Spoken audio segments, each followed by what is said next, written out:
तो साथियों, आज मैं आईएएस का जो मेरा सफ़र है, जो मैंने कहानी शुरू करी है आईएएस माय जर्नी, जिसके 2 एपिसोड मैं आप लोगों तक पहुंचा चुका हूं। आज उसका तीसरा एपिसोड मैं आपके सामने रख रहा हूं। मैंने पिछली बार कहा था कि मैंने अपनी आईएएस की परीक्षा के जो रिटन परीक्षा थी उसके बारे में आपको बताया था कि उसकी क्या कहानी रही, और ये कहा था कि अगली बार मैं अपने इंटरव्यू के बारे में बताऊंगा, जो आईएएस का मेरा इंटरव्यू हुआ सिविल सर्विस का, और वो भी अत्यंत ही रोचक कहानी है, इसलिए उसको मैं आपके सामने ज़रूर रखना चाहूँगा। इसलिए और भी कि ना केवल वो मेरी कहानी है, पर जो भी व्यक्ति सिविल सर्विस की परीक्षा की तैयारी कर रहा है उसके लिए वो बहुत लाभदायक होगा, इंस्ट्रक्टिव होगा। उसको उससे काफ़ी कुछ जानकारी मिलेगी कि इंटरव्यू में क्या करना चाहिए, क्या नहीं करना चाहिए, डूज एंड डोंट्स क्या है इंटरव्यू के। और ना केवल आईएएस या सिविल सर्विस की परीक्षा के लिए, पर किसी भी एग्जाम के लिए, किसी भी परीक्षा के लिए जहाँ इंटरव्यू हो या आगे लाइफ में भी, तो ये समझना चाहिए कि इंटरव्यू को कैसे हैंडल करना चाहिए और कैसे नहीं हैंडल करना चाहिए। ये बड़ा इंपॉर्टेंट बात है जो पूरा मेरे इस अनुभव से बात निकल के सामने आती है। इंटरव्यू की कॉल आई, मेरा इंटरव्यू यूपीएससी में था, शाहजहां रोड पे, वहाँ मैं पहुँचा। तो मुझे अभी भी याद है यूपीएससी की वो बड़ी बिल्डिंग शाहजहां रोड पे, उसके अंदर लाइब्रेरी में हमको बैठाला गया। तो कैसा वातावरण था, बिल्कुल एकदम टेंशन तनाव का माहौल था कि आईएएस के लिए इंटरव्यू देने आए हैं, बैठे हुए हैं यूपीएससी के लाइब्रेरी में। और फिर वहाँ से बुलाया गया, नाम बुलाया गया, गए। जैसे ही कमरे के अंदर एंटर किए, देखा कि बड़े बड़े विशेषज्ञ, बड़े बड़े अधिकारी बैठे हुए हैं इंटरव्यू के लिए। तो एकदम से बड़ा वैसा माहौल होता है जिसमें आप आसानी से विचलित हो सकते हैं। इसलिए सबसे पहली चीज़ तो यह है कि घबराना नहीं चाहिए, डिस्टर्ब नहीं होना चाहिए। ये समझना चाहिए कि मैं आया हूँ, अपना बेस्ट देने आया हूँ। यही मैंने अपने आप को समझाया, अपने मन को समझाया, और लंबी सांस लेके मैं कमरे में घुसा और मैंने सबको अभिवादन किया, विश किया, गुड मॉर्निंग सर कहा। उन्होंने मुझे बैठने को कहा, मैं बैठ गया। तो ये तो इसके इंटरव्यू की शुरुआत रही। और उस इंटरव्यू में मेरे बोर्ड में मुझे अभी तक याद है, उसके चेयरमैन थे मिस्टर किदवई, और साथ साथ एक रिटायर्ड फॉरेन सर्विस के ऑफिसर थे, एक रिटायर्ड आईएएस के ऑफिसर थे, एक एस्ट्रोफिजिसिस्ट थे, एक ह्यूमैनिटीज़ की प्रोफेसर थी, एक एयर मार्शल थे। इस तरीके से एक आधे और लोग भी थे। तो ये इंटरव्यू बोर्ड था हमारा, काफ़ी अच्छा और बढ़िया इंटरव्यू बोर्ड था, बड़े अच्छे अच्छे लोग थे उसमें। है, इंटरव्यू शुरू हुआ। मुझे अपने ऊपर विश्वास था। मैं IIM अहमदाबाद से सिलेक्ट होकर आ चुका हूँ, तो वहाँ का इंटरव्यू मैंने दिया था, और मैंने प्राइवेट सेक्टर के सिलेक्शन के इंटरव्यूज़ भी दिए थे, अच्छा किया था उनमें। तो मुझे लगता था, अपने अंदर कॉन्फिडेंस था कि मैं इंटरव्यू में बहुत अच्छा हूँ। और कुछ दिन के लिए हमने राव स्टडी सर्कल में करीब 15 दिन की इंटरव्यू की कोचिंग भी ज्वाइन की थी, जो होती है। उसमें भी जो मिस्टर राव थे, उन्होंने हमसे कहा था कि you are very good in interviews, you are very good in your personality test, you will do very well. तो उन्होंने जब ये कहा था, तो उससे मेरा बहुत आश्वस्त हुआ था, बहुत कॉन्फिडेंस मेरा बढ़ गया था कि मैं अच्छा कर सकता हूँ। और ये मेरे अंदर विश्वास था, मैं इसी विश्वास से वहाँ बैठा हुआ था। और इंटरव्यू शुरू हुआ, अच्छा शुरू हुआ।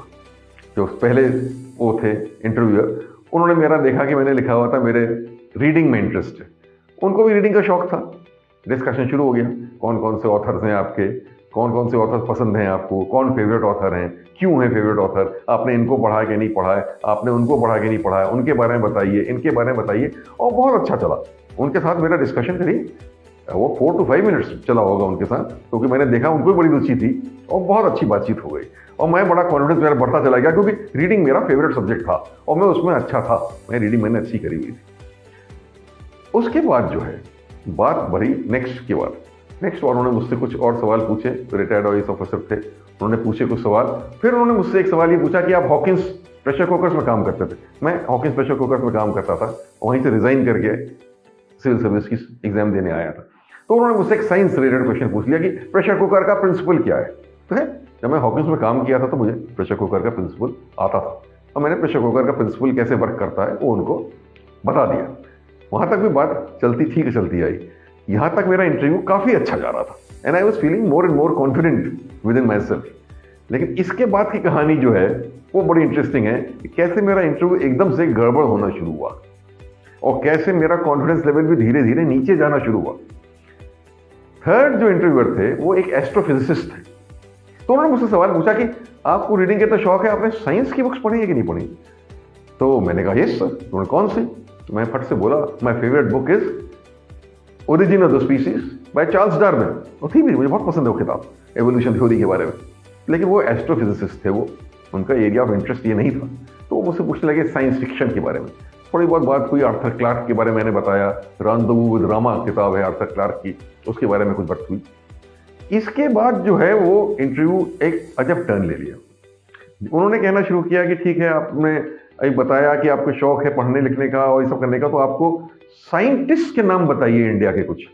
और मैंने बोल दिया सीवी रमन, एससी बोस, जेसी बोस, यही 3 नाम बोले थे मैंने। यहां तक बात ठीक थी। Then he went further and he said कि रमन जी का कंट्रीब्यूशन क्या है। हाँ, मैंने कहा नोबेल प्राइज मिला था, तो उनका कंट्रीब्यूशन क्या है? और मैंने कहा मिस्टर रमन का कंट्रीब्यूशन है रमन इफेक्ट। तो मालूम था, ये तो जनरल नॉलेज की बात थी। यहां तक भी ठीक था। इसका अगला सवाल अब उन्होंने कैसे मुझसे पूछ लिया कि व्हाट इज रमन इफेक्ट। यहां मैंने गलती करी।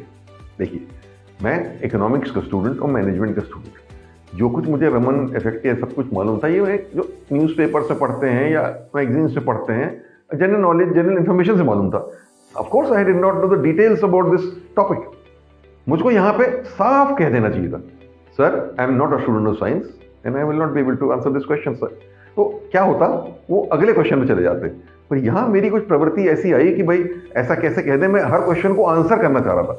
अब ये पहला सीख है कि इंटरव्यू में कभी ये कोशिश नहीं करनी चाहिए कि हर क्वेश्चन को हम आंसर कर ही दें। कितने क्वेश्चन आपने आंसर किए, नहीं आंसर किए, इस पर इंटरव्यू के मार्क्स डिपेंड नहीं करते हैं।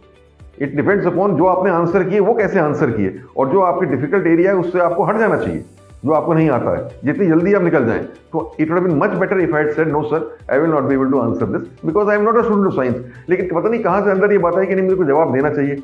अच्छा, जैसा मैंने पेपर से पढ़ा था, जो मेरी अपने नॉलेज थी, जैसा मैंने कुछ किताबों में पढ़ा था कि रमन इफेक्ट क्या होता है, वो मैं बताने लगा। गलत भी नहीं बताया मैंने, ऐसा नहीं, I knew something about the topic. लेकिन हुआ क्या, जब मैंने ये बताना शुरू किया तो उन्होंने रमन इफेक्ट पे और क्वेश्चंस पूछना शुरू कर दिए and here I got caught. मैं फंस गया उसमें, मैं जवाब नहीं दे पाया, मैं थोड़ा सा हेसिटेट करने लगा, मेरी बोलने की आवाज कम होने लगी और माय कॉन्फिडेंस स्टार्टेड सैगिंग। तो he said okay okay next you said SC Bose. तो एससी बोस का क्या कंट्रीब्यूशन था? अब फिर हमको कुछ जनरल नॉलेज थी, हमने बोल दिया सर वो बोस आइंस्टाइन स्टैटिस्टिक्स। उन्होंने कहा बोस आइंस्टाइन स्टैटिस्टिक्स क्या करती है, वो भी हमने कुछ बता दिया बोसॉन पार्टिकल के बारे में। और हम जो बोले इतना, he went further on to that. ये कुछ और पूछने लगे, वो एलिमेंट्री पार्टिकल्स के बारे में कुछ और सवाल उसके आगे पूछने लगे। अब यहां मैं फिर फंस गया क्योंकि मुझे इतना जानकारी नहीं थी सब्जेक्ट मैटर की, और मैं again I started hesitating, I started fumbling and my confidence level was now progressively going downwards. और इसके बाद ही उन्होंने नेक्स्ट क्वेश्चन पूछ लिया, can you tell me something about geostationary satellites. तो I knew the answer to that question. वो satellites जिनकी position in respect to the earth is always at the same place, but since my confidence level had gone down, मैं एकदम से इतना उसके answer देने में भी मैं फंबल करने लगा। मैं ठीक से उसका आंसर एकदम से इसे मेरे दिमाग में ना आया because my confidence level is going down. तो वो भी एक क्वेश्चन मेरा बिगड़ा और उन्होंने एक आधे और रिलेटेड सवाल पूछे और वो मैं नहीं आंसर कर पाया। इमीडिएटली मेरा कॉन्फिडेंस बिल्कुल रॉक बॉटम पे चला गया। मैं अपने आप से कहने लगा कि अरे तुम तो गए, अब तुम कभी सेलेक्ट नहीं हो सकते, इतना इंटरव्यू तुम्हारा खराब हो गया, आप कभी सेलेक्ट नहीं हो सकते। नेक्स्ट उसके बाद इंटरव्यूअर आई, उन्होंने ह्यूमैनिटीज में सवाल पूछे कुछ रिलेटेड, मैं उसको भी बहुत अच्छी तरीके से नहीं हैंडल कर पाया because by now my confidence level was progressively going down. I was trying desperately कि किसी तरीके से हैंडल कर लूं इंटरव्यू को। उसके बाद जो और खराब हुआ वो आ गया जब वो एयर मार्शल साहब के पास पहुंचा। तो एयर मार्शल साहब वॉज फ्रॉम पंजाब और मैं अर्बन बैकग्राउंड का व्यक्ति था, मैं रूरल बैकग्राउंड का व्यक्ति नहीं हूं। मुझे एग्रीकल्चर वगैरह के बारे में इतनी निजी जानकारी नहीं थी, जो पढ़ा हुआ है उतना पढ़ा हुआ है, निजी नहीं थी। उन्होंने पूछा पहले कि साहब अगर आप लखनऊ से दिल्ली इसमें ड्राइव करें, मार्च का महीना था, तो आपको कौन से क्रॉप्स दिखेंगे सड़क के दोनों तरफ। मुझे आइडिया नहीं, लेकिन मुझे इतनी नॉलेज थी कि रबी का सीजन है, रबी में कौन से क्रॉप्स होते हैं। मैंने फट से बोल दिया व्हीट एंड ग्राम, तो वो सही बैठा आंसर, वहां तक तो सही बैठा। उसके बाद उन्होंने मुझसे एग्रीकल्चर रिलेटेड काफी कुछ डिटेल्ड क्वेश्चंस पूछने शुरू कर दिए। Once again I started fumbling, once again I was not on my pitch and I did not handle his questions well at all. अच्छा नहीं किया मैंने उनके क्वेश्चंस की आंसरिंग का। मैं अपने मन में अब तक मैं ये समझ गया था कि मेरा इंटरव्यू बहुत खराब हो चुका है और मैं किसी भी हालत में सेलेक्ट नहीं हो सकता इसमें। और मैं अपने आप से ये बात कहे जा रहा था, ये कभी नहीं करना चाहिए कि इंटरव्यू रूम में बैठे अपना कॉन्फिडेंस इस तरीके से लूज करना कभी नहीं करना चाहिए। क्वेश्चन नहीं भी हो पा रहा है तब भी आप बेस्ट पॉसिबल तरीके से आंसर करने की कोशिश करें और या कॉन्फिडेंस कम से कम डाउन ना होने दें। और मैं अपना कॉन्फिडेंस मेरा गिरता चला जा रहा था, तो और मैं body language of sagging completely by this stage. Finally chairman साहब पे जब वापस आया तो उन्होंने शायद महसूस किया कि लड़का कुछ वो हो गया है, डाउन हो गया है। तो उन्होंने मुझे एक मौका दिया, इंटरनेशनल रिलेशन से रिलेटेड उन्होंने मुझसे एक सवाल पूछा, वो मैंने पकड़ लिया एकदम ऐसा dying man catches a straw, बिल्कुल लगा ना कि आखिरी बिल्कुल तिनका पकड़ लो, डूबने का को तिनका का सहारा। और मैं उस पर 2-3 मिनट तक खूब बोला, मुझे मालूम था, मुझे उस टॉपिक आती थी, उस पर मैं अच्छे से बोला काफी कुछ। उस क्वेश्चन की आंसर ने मेरा इंटरव्यू सैल्वेज किया, because I spoke for almost 3.5 minutes on that topic and the chairman agreed with what I was saying. तो वो मेरा बहुत अच्छा जो है उसका जवाब बैठा, लेकिन उसके बाद इंटरव्यू जो है समाप्त हो गया और मैं बाहर निकला, मुझे बहुत दुख था अपने इंटरव्यू को लेकर। मैंने जिंदगी में, मैं आपसे शेयर करना चाहता हूँ, I have been quite good in interviews. मैंने सेंट स्टीफेंस कॉलेज के एंट्रेंस का इंटरव्यू बहुत अच्छा दिया था, मैंने IIM अहमदाबाद के एंट्रेंस का इंटरव्यू बहुत ही अच्छा दिया था, बहुत अच्छा हुआ था मेरा। मैंने जो कंपनी में सिलेक्शन हुआ, मैंने कई हॉकीज में तो हुआ ही, मेरे 2-3 और कंपनीज के भी ऑफर आ गए थे। I had done very well in those interviews.